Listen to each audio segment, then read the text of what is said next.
on avait prévu une petite session de questions-réponses. Je ne sais pas s'il y a des questions et des réponses dans la salle. Alors, j'ai répété juste ces deux questions pour le recording.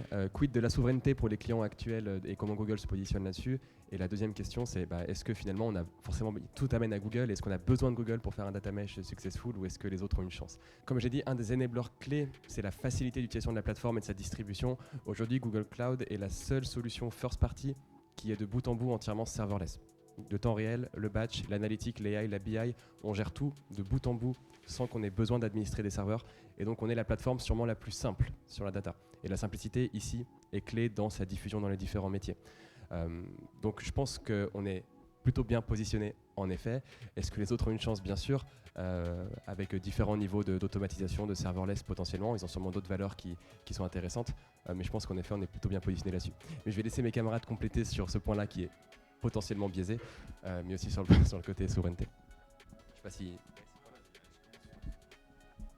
Oui, bonjour. Donc nous, côté Orange, sur la souveraineté, on a des règles assez précises que je ne vais pas vous détailler sur qu'est-ce qu'on peut envoyer chez Google Cloud et qu'est-ce qu'on ne peut pas envoyer. Donc il y a effectivement une partie des données qui n'est pas très volumique qu'on s'interdit pour l'instant d'envoyer chez Google Cloud. Après, quand on rationalise la question de la souveraineté, vraiment quand on enlève les émotions, les sujets, c'est autour des lois extraterritoriales américaines, d'accord, et aussi de certaines craintes de l'ANSSI suite à la géopolitique récente, on va dire. Donc nous, écoutez, pour les données qu'on n'a pas le droit, que l'entreprise a choisi de ne pas envoyer sur GCP à ce stade, on attend tranquillement les offres de cloud souverain. Donc il y a Sens, il y a aussi une offre Orange pour le coup qui s'appelle Bleu avec Microsoft et Orange Business Services. Donc on attend. Et puis on décidera le moment venu. Moi, ce que je veux, c'est que ça ne me multiplie pas mes coûts par deux, quoi. Voilà. Alors pour ce qui concerne Carrefour, la partie donnée qui est sensible, elle est envoyée chiffrée et de plus en plus le chiffrement se fait à la source. C'est-à-dire que la donnée, elle part chiffrée déjà sur les systèmes extérieurs à Carrefour. Donc ça, c'est un élément important. Après, on n'a pas de données qui sont des données critiques défense. Donc les principales données qu'on protège en amont, c'est les données clients et les données des contrats avec nos partenaires et fournisseurs. Donc ça, c'est chiffré et c'est protégé. Et il y a tout un élément de sécurité qui est mis en place dans l'organisation même sur la plateforme de données qui sont très sensibles, etc.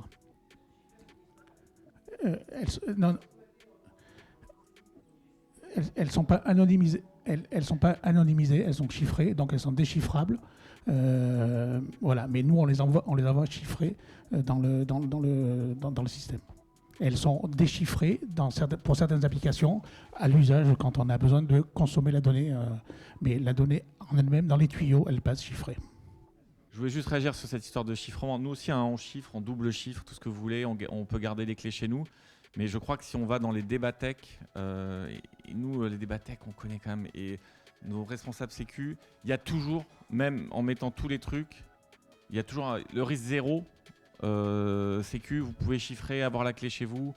Il y a toujours quelqu'un qui peut te dire, qui te dit, même si l'algo il est réputé indéchiffrable et indéchiffré à ce stade, peut toujours te dire oui, mais qui te dit que je sauvegarde les données avec l'ordinateur quantique. Dans 5 ans, la NASA ne l'aura pas. Donc voilà, c'est pas la bonne façon d'aborder le sujet. La bonne façon d'aborder le sujet, c'est le risque. De quoi on parle? On enlève l'émotion. C'est les lois extraterritoriales. Il y a quand même des lois. C'est quand même une loi. Et quelles sont les données qu'on veut protéger de ce risque-là? Voilà, c'est ça le sujet. Ouais, je vais rien ajouter là-dessus parce que d'abord je ne suis pas compétent et ensuite vous avez tout dit. Mais non, moi j'ajouterais plus le fait qu'en Chine, typiquement, on ne peut pas exploiter Google Cloud par exemple. Donc effectivement, on est en train d'utiliser d'autres solutions, notamment, je ne vais pas le nommer les concurrents, c'est pas le sujet, mais c'est Azure pour faire simple. Mais donc voilà, on est en train de tester des nouvelles solutions en Chine parce qu'on a besoin aussi de pouvoir exploiter nos données en Chine, évidemment. Et ensuite, on est confronté à ces problématiques de qu'est-ce que je réplique, dans quelle plateforme, etc. Donc il y a toute une réflexion en cours là-dessus. Et ça va nous permettre aussi de tester et d'évaluer d'autres technologies que celles fournies par Google. Donc c'est un exemple tout à fait concret. Et juste Et juste pour compléter là-dessus, les données, c'est vrai que ça peut faire peur de mettre les données à un seul endroit, mais c'est plus facile à protéger quand elles sont à un endroit que quand elles sont dupliquées des centaines de fois partout. Voilà. Oui, oui, bonjour. Merci beaucoup pour vos témoignages. 2 questions, s'il vous plaît. Vous avez tous parlé d'un besoin d'investissement initial pour lancer ces programmes. J'imagine que vous étiez confronté au bout de moment dans la situation où il fallait présenter un business case à votre senior management. Quels étaient peut-être des exemples un peu le plus compelling, ce que vous avez réussi à faire, qui est le plus convaincant? Et deuxième question, vous avez tous mentionné des profils type data steward et data product owner. C'est qui ces gens? Et c'est quoi peut-être les facteurs clés de succès, leurs caractéristiques pour bien réussir? Merci. Alors, excellente question, by the way, parce qu'en fait, c'est vraiment un sujet sur lequel on s'est posé dès le départ. Je pense qu'il est essentiel de définir le compelling business need ou la burning platform. Enfin, ça va dépendre de votre environnement business.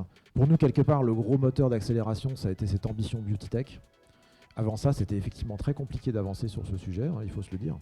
Donc il faut trouver au sein de l'entreprise ou au sein de la business unit ou au sein du métier quels sont les vrais enjeux. Je vais prendre un exemple. Par exemple, on a un vrai enjeu dans notre département recherche-innovation de pivoter vers des formules dites green et sustainable. Et donc derrière, ça veut dire qu'il faut qu'on soit capable de demain et opérer cette transformation avec une échéance à 2035. Donc c'est demain, 2035. Et si on continue à faire comme on fait aujourd'hui, on y sera peut-être en 2055, mais pas en 2035. Donc il faut de toute façon qu'on utilise la data pour faire cette transformation. Donc là, il y a un vrai burning platform. Donc identifier au sein du groupe, comme ça, par entité, par fonction, les burning platforms, c'est ça qui aide à vraiment faire un case for change. Après, comme on l'a dit, c'est l'investissement initial, c'est remédier une dette. Donc dans un premier temps, ça ne rapporte rien. Et ça, il faut être assez honnête avec le management sur le fait que de remédier la dette, ça n'a jamais rien rapporté. Ça évite de payer des intérêts, voilà, c'est tout ce que vous pouvez dire. Il faut être capable de donner un ordre de grandeur de quoi on parle. Mais nous, on a été assez simple là-dessus. On a dit, voilà, notre objectif, c'est que la donnée, elle soit réutilisée au moins 2 ou 3 fois. Et aujourd'hui, on sait que si on n'avait pas mis en place cette gouvernance, cette approche de gouvernance et de data mesh ou de gouvernance, peu importe comment on l'appelle, à la fin, on aurait été dupliquer la donnée dans des legacy, on l'aurait dupliqué je ne sais pas combien de fois, donc ça coûte aussi cher, voire plus cher. Donc encore une fois, ce n'est pas un business case qui va créer de la valeur dans un premier temps, mais qui va éviter de continuer à perdre de l'argent en fait. C'est plutôt du cost avoidance que du business case.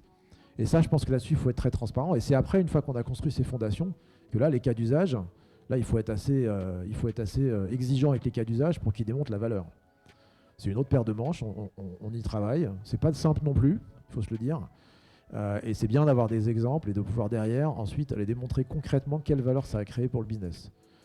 Moi, je ne sais pas vous dire exactement la valeur d'un dashboard, ça reste toujours un sujet qui n'a pas forcément grand intérêt d'ailleurs, mais sur un cas d'usage analytique avancé, lorsqu'on met en place par exemple une automatisation du replenishment des magasins, on est capable de mesurer les gains de productivité, le chiffre d'affaires additionnel qu'on a réussi à faire parce qu'on n'est plus out of stock dans le magasin. C'est des mesures relativement simples qu'il faut faire avant, après. Et ça permet d'adresser le problème. Ouais, moi, je voudrais rajouter un témoignage sur vos deux questions. Donc, sur la question du business case, chez nous, c'était un peu différent parce qu'en fait, on avait les chiffres à faire en top-down. Voilà, ils ont été inscrits au plan strat. Nous, c'est ça notre histoire. Les chiffres d'affaires ont été inscrits au plan strat avec les cabinets de strat au niveau COMEX. Et ensuite, l'entreprise s'est dit, OK, maintenant que j'ai inscrit ça, comment je fais? Donc, j'ouvre des postes. Et moi, j'ai été nommé avec Médéric Chomel, qui est déjà intervenu ici. Donc nous, évidemment, quand on a été nommé, on a dit, attendez, si vous voulez qu'on fasse tout ça en chiffre d'affaires, en savings d'OPEX et en NPS, il faudra nous donner quelques moyens. Donc voilà. On n'a pas dit, voilà ce qu'on va gagner, on nous a dit, voilà ce que vous devez gagner, et nous, on a dit, voilà les moyens qu'on veut en face. Donc en termes de rapport de discussion, ça, c'était un premier élément de réponse. Et sur les data steward, data product owner, écoutez, dans les data stewards, nous, c'est beaucoup de gens du SI finalement, parce qu'on s'est beaucoup concentré sur la qualité de la donnée. Et à un moment, là, c'est des sujets d'interface, etc. Donc, c'est proche de leur zone de confort et des compétences. Mais au début, on n'avait pas d'idée. C'est les gens qui ont levé la main, ça a été un peu compliqué. Et puis, sur les data product owners, c'est vraiment dans les métiers. Donc, quand c'est sur les sujets clients, ça va être plutôt côté marketing. Si j'ai mes sujets équipement broadband chez le client, je pense qu'on ne l'a pas encore nommé, mais je pense qu'il sera peut-être plutôt côté tech. On verra. Voilà. Alors sur les investissements, alors, nous ça a commencé il y a un petit bout de temps, mais donc sur les investissements c'est toujours la question un peu compliquée. Bon, effectivement, il faut faire cet investissement-là. Derrière, comment on peut le justifier? Alors nous, il y a eu plusieurs sujets. Il y a eu des sujets de rationalisation des plateformes existantes data. On a petit à petit supprimé le Teradata, on est en train de supprimer notre Exadata historique, etc. Donc déjà, il y a des gains qui sont associés à ces gains-là. À ces rationalisations-là.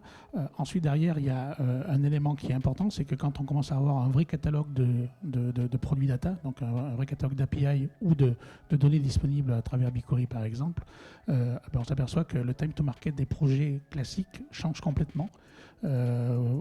Habituellement, quand on fait un projet, souvent, c'est sur 100, c'est on va dire entre 40 et 60% d'intégration de données dans ces projets-là.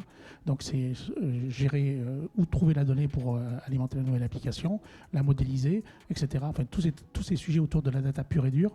Mais quand vous avez la donnée disponible à travers des API ou dans du GCP à travers BigQuery, vous enlevez ces travaux de gestion de données classiques. Et donc vous allez beaucoup plus vite sur la fonctionnalité que la nouvelle application doit amener. Et donc ça, c'est difficile à chiffrer, mais nous, on avait un espèce de modèle qui faisait qu'on comptait 40 à 50% de temps dans les projets traditionnels pour pouvoir faire cette intégration-là. Donc on l'a réduisé fortement.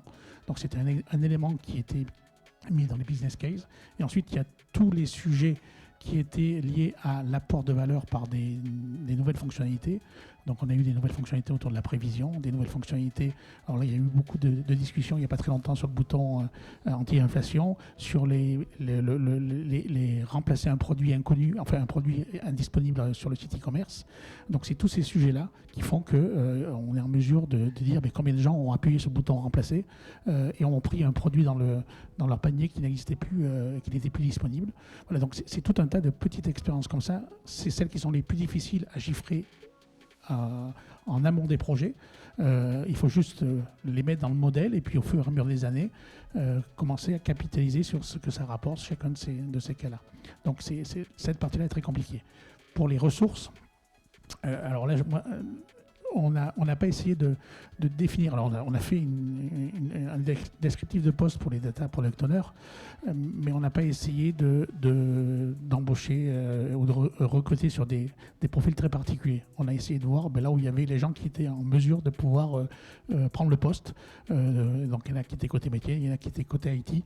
Il faut être très pratico-pratique dans la manière d'amener la chose. Sinon on risque de faire des organisations qui ne vont pas être très opérationnelles rapidement. Parce qu'il y aura le temps de monter en compétence, il y aura le temps que la personne s'approprie son nouveau poste, son nouveau rôle, alors qu'il y a des gens qui ont la compétence au départ et qu'il faut compléter sur un aspect business qui vient plus de l'IT ou inversement. Mais il faut on a essayé d'être très pratico-pratique. Je pense qu'on va prendre une dernière question et puis ensuite on aura l'occasion de poser les questions en direct. Vincent, tu veux prendre la dernière ? Ouais. Alors, j'ai posé 2 questions en ouverture. La première, c'est j'ai l'impression que la vision qui est décrite ici est extrêmement ambitieuse, qui consiste à finalement décentraliser, délocaliser la donnée en bout de chaîne avec une autonomie des métiers très très très avancés. Est-ce que vous pensez qu'on va y arriver, ou est-ce que, in fine, dans 3-4 ans, si on se projette, on va avoir un espèce de mode hybride avec quand même des équipes centrales qui vont opérer une partie et puis peut-être les métiers les plus avancés qui seront plus autonomes? Ça, c'est ma première question. Et ma deuxième question, c'est on a l'impression qu'on arrive un petit peu à une fin de cycle, c'est-à-dire qu'en fait, au début, il y avait la donnée dans les applications qui était un peu centralisée dans les applications, puis il y a les data scientists qui ont exploité au début cette donnée, on a centralisé tout ça dans un data lake, maintenant on est en train de décentraliser partout. Quelles sont les prochaines étapes de la transformation data d'une entreprise? Est-ce que c'est la fin, ou est-ce qu'il y a encore des étapes qui vont arriver derrière? Et si oui, lesquelles? Voilà, merci beaucoup. Désolé, pas des questions évidentes, mais importantes. C'est la même question. Splendide. T'avais la même? Ouais. Quelqu'un pour un message d'espoir peut-être C'est compliqué d'avoir la boule de cristal et puis de définir, de voir qu'est-ce qui va se passer dans le futur. Mais moi, je pense que ça va rester dans une vision hybride. Il y a des sujets qui restent des sujets transverses. Donc des sujets transverses ne peuvent pas être distribués à différents endroits. Il est important dans tout ça, en fait, tout ce qu'on essaie d'avoir, c'est quand même une notion de cohérence, donc un usage facile, mais tout en ayant de la cohérence. Et donc, il faut assurer cette cohérence. Et donc, cette cohérence, elle passe par des éléments technologiques, en s'appuyant sur des briques communes, en s'appuyant sur des frameworks communs, etc. Et puis ensuite, derrière, elle passe par tout ce qui a été distribué. Eh bien, il faut qu'il y ait des éléments qui puissent permettre cette cohérence et ce croisement des données. Et donc, c'est là où la data gouvernance, où une partie est déléguée à chacun des produits. Donc, et ça, c'est important que ça aille dans les produits, mais il va falloir qu'ils respectent des règles. Et ces règles vont être définies, je pense, du point de vue central. Pour moi, c'est quand même ma vision où il va y avoir cette hybridation entre tout ce qui doit rester transverse et puis après, derrière, un usage de la donnée qui, lui, doit se démocratiser et aller dans tous les sens dans l'entreprise. Voilà, donc, je pense que ça répond à la première question. La deuxième question, est-ce que ça va changer Enfin, moi, ça fait très longtemps que je suis dans la data, donc il y a quand même des mouvements un peu de balancier. Hein. Je pense que ça se stabilise avec cette vision-là, et je parle bien d'une vision qui aide à avoir cette approche un peu globale. Mais après, je pense que la techno va continuer à évoluer, et je pense que les changements, s'il y a des changements dans le futur, viendront essentiellement de la techno. Donc, qu'est-ce que la techno nous... Et je laisserai répondre Joanne là-dessus. Qu'est-ce que la techno va nous amener qui fait que ça changerait dans le futur? Oui, alors par rapport à la première question que tu posais, Vincent, je pense que l'ambition, c'est ultra important, effectivement. Parce qu'en fait, c'est très ambitieux, mais on n'avance pas si on n'est pas assez ambitieux. Donc, je pense que parce qu'on n'arrive pas à être dans le... On n'arrive pas à percer, en fait, dans le clutter des transformations qui s'opèrent dans nos groupes. Donc je pense qu'on avait vraiment dès le départ cette réflexion de se dire il faut vraiment qu'on soit dans les top 5 ou 10 transformations du groupe, sinon on va jamais réussir à décoller, quoi. Parce que si on n'arrive pas à faire ça à l'échelle avec les différents domaines, en fait, on n'arrive pas à exploiter toute la valeur qu'on peut tirer de cette transformation. Et après, je dirais que la distribution, comme le data mesh, avec cette approche où on distribue finalement à des domaines, et on leur confie la responsabilité de mettre leurs données à disposition. Les infrastructures aujourd'hui qui existent, cloud self-service, elles permettent de faire ça en fait en décentralisant au niveau organisationnel, avec, comme tu disais Jean-Christophe, une bonne gouvernance au niveau du data office. Et puis derrière, en fait, tout ça c'est hébergé sur une cloud platform, donc quelque part qui est global is everywhere 24/24. Donc à la fin, on arrive à rendre l'architecture un peu transparente pour le métier. Le métier travaille ses données, limite que ce soit sur une plateforme. Il ne sait pas où sont stockées les données, à la limite, il s'en fout. Hein. Lui, il travaille sur ses données, il les prépare. Et derrière, on est capable d'orchestrer des cas d'usage en croisant les données des différents domaines. Et tout ça, ça se passe dans un univers qui est complètement transparent pour le business. Et effectivement, comme je disais Jean-Christophe, encore une fois, la gouvernance et le fait de garder un centerline sur les bonnes pratiques, les frameworks, etc., c'est absolument essentiel pour qu'on puisse tirer le maximum de valeur lorsqu'on va croiser les données entre les différents domaines. Et donc, c'est ça qui va permettre aussi de montrer au groupe la puissance de la chose, parce que dans le passé, les données étaient effectivement disponibles dans des BI assez fonctionnels, on va dire, et donc le potentiel d'extraction de la valeur était limité. On n'avait pas croisé des données de différents domaines. Chacun refaisait ça dans un espèce de Excel, tableau croisé dynamique qui ne va pas très loin avec ça. Donc là, on voit vraiment que le potentiel, il est vraiment huge. Ouais, nous, sur ta première question, pour moi, c'est très clair que ça sera un modèle hybride. Hein. On aura toujours les équipes centrales. Par exemple, on a une logique dans notre data démocratie, pas de data product, mais aussi d'IA as a service, où on veut faire des enablers d'IA en centrale sur des objets de NLU, NLP, sur des objets de reconnaissance visuelle, de computer vision, sur des objets de prévision de séries linéaires. Et moi, j'ai pas du tout envie qu'on les refasse 40 fois, parce que ça, c'est pas de l'efficience économique. Donc nous, la démocratisation et le self-service, c'est pas à la place d'eux, c'est en plus en utilisant plutôt les enablers qui ont été construits par les équipes centrales. Et les enablers, c'est pas que des data products, ça peut être aussi des IA as a product. Voilà, donc là-dessus c'est très clair. Bon, sur la deuxième, moi le Joker, hein, c'est filmé, je joue pas. Alors, je rebondis sur ton dernier point parce qu'il est très très juste. Moi, là où on a encore un peu besoin de se chercher, on a du mal à se trouver, c'est voilà, il faut laisser un peu de place au last mile pour que les gens puissent vraiment tirer la valeur des produits qu'on a construits au centre et sans trop gouverner en fait le modèle. Donc ça c'est pas facile à trouver cette balance. On avance en marchant, mais voilà, on fait beaucoup de test and learn pour trouver la bonne balance. Mais là, du coup, je serais intéressé de comprendre comment vous avez fait. Et moi, donc, juste pour répondre du coup à la question de Jean-Christophe, où va aller la technologie? Pareil, hein, je vais faire du prédictif là-dessus, c'est compliqué. Je pense que Les plateformes vont continuer à devenir de plus en plus simples et automatiques. En tout cas, c'est ce que nous, on a fait en interne pour les besoins de Google. La plateforme GCP, c'est jamais que les outils que Google utilise en interne depuis maintenant 20 ans. Et tout ce qu'on fait, c'est les rendre de plus en plus simples. Et je pense que ça va continuer. Cette simplicité amenant potentiellement de l'autonomie pour les utilisateurs, je pense que le pendule centralisation, fédération, il est sur le chemin de la fédération et je pense qu'il a un potentiel d'aller beaucoup plus loin qu'il ne l'a jamais été sur ce truc-là. Donc dans les années à venir, je pense que c'est la direction que va. C'est plutôt un concept, on l'entend, ça devient une réalité et je pense que ça va continuer au moins for the foreseeable future.